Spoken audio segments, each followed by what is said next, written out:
voilà Moussa Sow da ngay tontu parce que sa président dégg nga li ñu wax ci moom yépp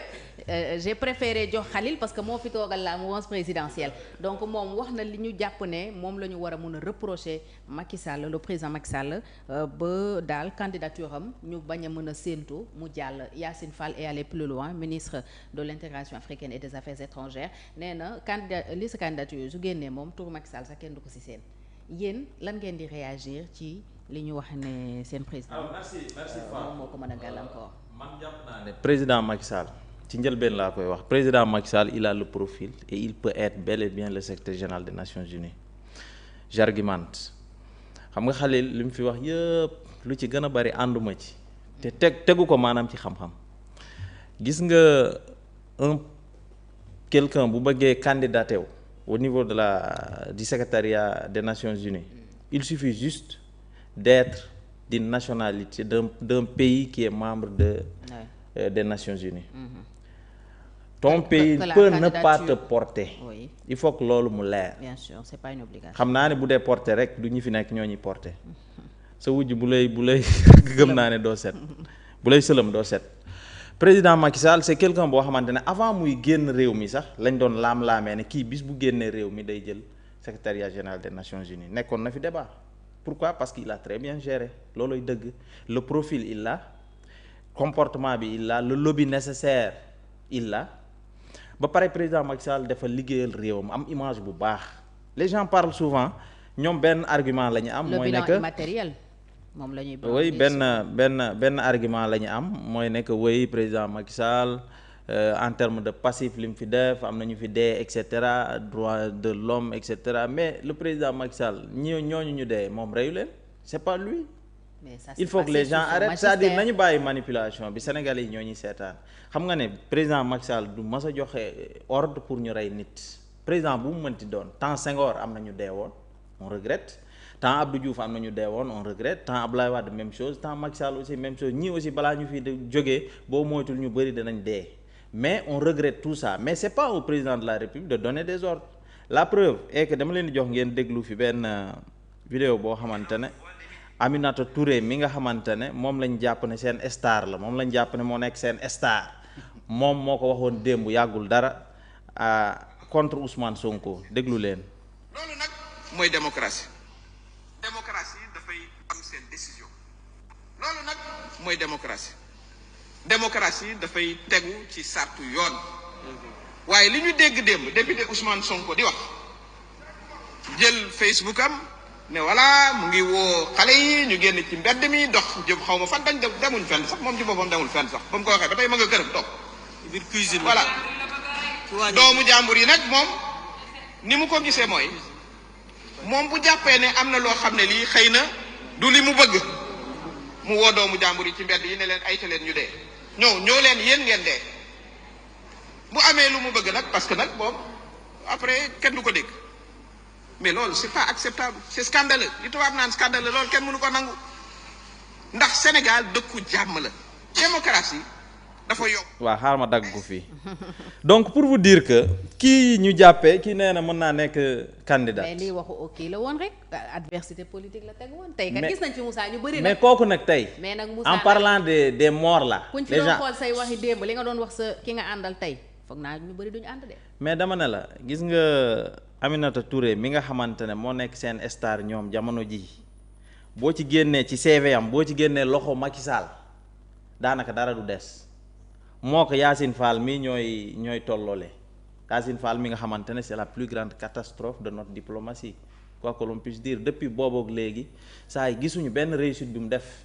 booboog léegi ay toj-toj rek lay def kooku nag bu demee def émission di dal ci président Macky Sall di dal ci compatriotam en tant que ministre des affaires étrangères loolu du ma bett. parce que fi mu jógee la mënul impacter négativement ci candidature. je ne pense pas mënul impacter la preuve est que tey. parce que Yacine Fall quand même c'est tey bu ñu mënoon arrêter président Macky Sall arrêter activité am yële muy def au plan international ñu arrêter ko mais dañ ko mënul président bi mu génnee réew mi ak léegi noppaluwul benn yoon il est invité partout dans le monde mais loolu nag mënu leen a neex ñoom mais tey ji loolu la yàlla dogal te man li may ñaan mooy ne que sénégalais yi ñu delloo ci seen xel dama gis depuis ces dernières années là benn coxor goo xamante ne nekkul woon suñu habitude ñun les Sénégalais il faut benn instant ñu arrêter politique bi ñu xam ne véritablement réew mi ñun ñoo ko bokk kenn bu fi jógee muy sénégalais ku mu mënti di doon dans n'importe quel parti politique bu yóotu ji leneen au niveau international nit ñi mën ko jàppale mais malheureusement ñii buñ ko defee danañu bett lool parce que nag boobu léegi bi fi président jógee ñoo ngi wër di lëñbët di jeex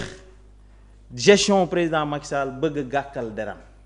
mais loolu gàkkalul deru président Macky Sall même bu ñu inventé. même le rapport de la Cour même le rapport loo ci gis booboog léegi ñoo ngi ci défendre ñoo ngi ci débattre mais en réalité li ñu doon wax ay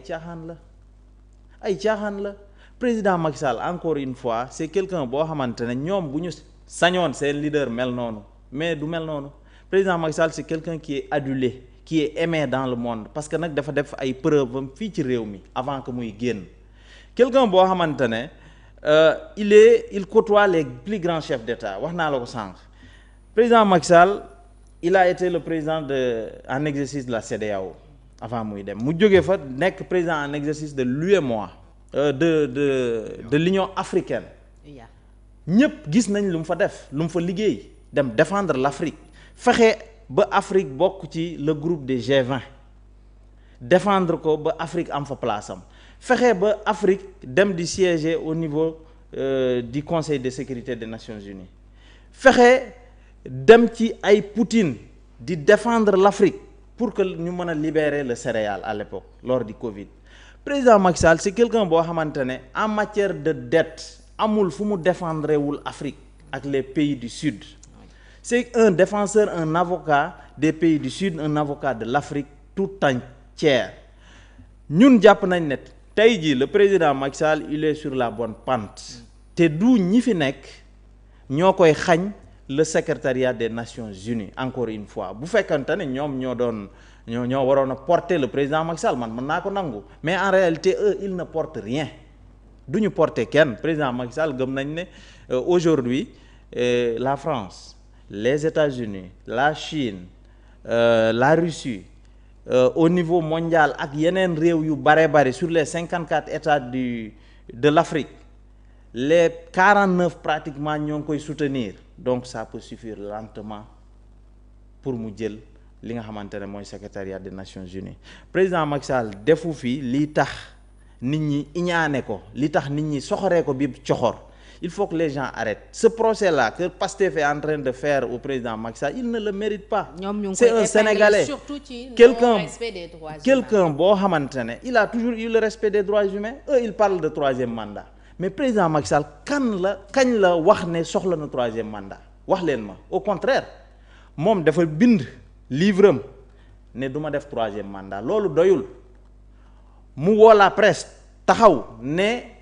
2 mandats laay def ca laay yam mais kooku lu tax ñu koy prêter cette intention là de vouloir faire un troisième mandat alors que musu ko wax musu ko jëfee il faut que ces gens là arrêtent parce que li ñuy wax ñoom mënuñu ko justifier dañuy wax dans l'air libre comme ça nii rek mais loolu nag tubaab bi xamuñu loolu de tubaab nga jëf mu gis la xam ay dégg naa ak yooyu tubaab xamul loolu tey ji gëm naa ne président Macky Sall bu yàqoon Sénégal en matière de droits humains tubaab